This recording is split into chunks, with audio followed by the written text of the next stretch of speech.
boqolaal ka mid ah taageerayaasha xisbiga mucaaradka ah ee wadani ayaa maanta si ballaaran u soo dhaweeyay gudoomiyaha xisbigaasi Cabdiraxmaan Ciro balse ku hor soo dhaweynta gudoomiyaha ciidamada booliiska ayaa xabsiga u taxaabay mid ka mid ah haweenka xisbigaasi oo olole ballaaran ugu jirtay soo dhaweynta gudoomiyaha sida uu noo xaqiijiyay mas'uul sare oo ka tirsan xisbigaasi Mustafa Qodax xaga waxaan ogahay kale inkastoo aan wali sababta loo xidhay ogaanin waxa la xidhay gudoomiyihii garabka haweenka ee degmada Maxamed Mooge canab good baa la xidhay oo saaka bileys ugu tagay baa gurigeeda xilli hore inay saldhiga degmada Maxamed Mooge ku xidhantay ayaan ognahay waanu iyadana gadaal baanu ka faafayn doonaa warkeeda marka noogaana sababta loo xidhay Axmed Muumin Said gudoomiye ku-xigeenka koowaad ee xisbiga wadani iyo mas'uuliyiin kale waxa gabi ahaanba goobta mas'uuliyiinta lagu soo dhaweeyay ee madaarka cigaal ka hor istaagay ciidamada madaarka Hargeysa jawiga goobtuna waxa uu ahaa sida tan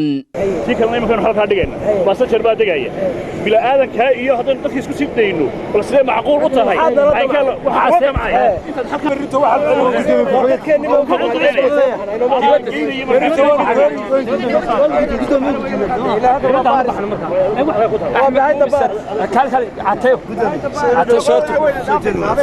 dadkii airportka markay yimaadaan halkaas saf la joogsadaa gudoomiyaha waa la salaami jiray VIP-du ka hadli jiray isbedelkan iminka dhacay lagu leeyahay halkan kaamboonkan xerada ku jira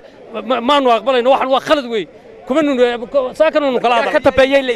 تعيو أمر بكل وي وزير كمية مسوى شعيد تنتابس وزير بامش هسين أقسمي أنو عسكرت سامان عسكرت عيد مسارينو معمولية شوسن عيد مسارينو وحن وور هذا الصباح وأنا خلط وحن وين هالكسر قدومية كسر ديوتنا ربحنا حسب معارضنا ما برينا gudoomiye Cabdiraxmaan Maxamed Cabdilaahi Ciro oo la hadlayay warfidiyeennada waxa uu meesha ka saaray warar hore looga baahiyay sidoo kalena waxa uu cadeeyay inaanay aqbali doonin muddo kordhin aan ka ahayn tii ay go'aamiyeen guddiga doorashooyinka Somaliland magac iska baxay maaha Somaliland waa talo iyo go'aan shacbi waa afti qaran وقوان عن مدحوينه يحكومة ضي برلمان من نفك بدل كريم وقوان عن وأنا نفك بدل كريم ومضى عايك طاي إلا إلى Somaliland بالإبنية أما الحراشية وحيلتها هاي قوان كشعبي جا وقوان شعبي عد بدل كرتاني بشرته أنا شخصيا وحصلي Somaliland لقى قبل مايو وعسلاي هاي دانا من سنين إن جالسين كرو الشعب جيجا في ملاد الدنيا وقت كمان قاعدين إن رسول ترتمه جان كذلك وعسلاي هاي الشعب جيجا واحد كوه جامين كرتها في ملاد الدنيا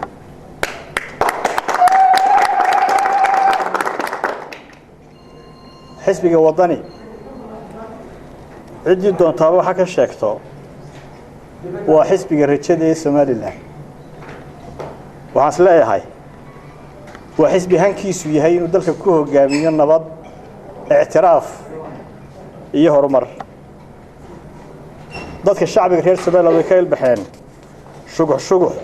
كل بعيد وتنطر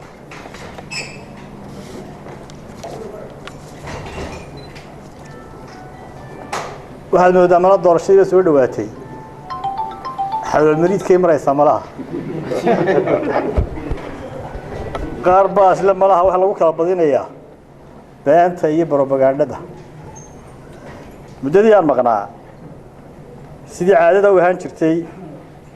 wargeysiyo kooban oo ku xiran xukuumadda iyo website-yo lamid ah ayaguna xukuumadda ku xiran waxay si walba qori jireen waxay qoriyeen warar been wararka beenta waxa ugu dambeeyay waraaq ay yiraahdeen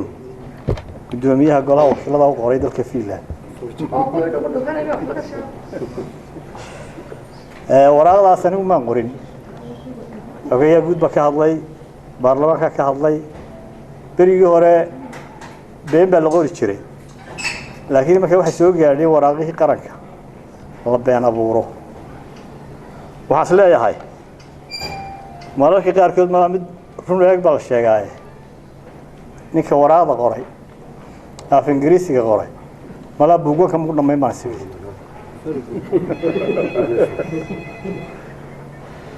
hal sentiriyo saxi kuma jiro waxaa kaloo la yaab lahayd hadduu ingiriisiba ka dhigay gunaadka wuxuu ka dhigay af soomaali xisbi ahaan iyo mucaarad ahaanba waxaa naga go'aana waqtigaa farsamo ee komishinku gooyey waxaan ahayn inaanan aqbalin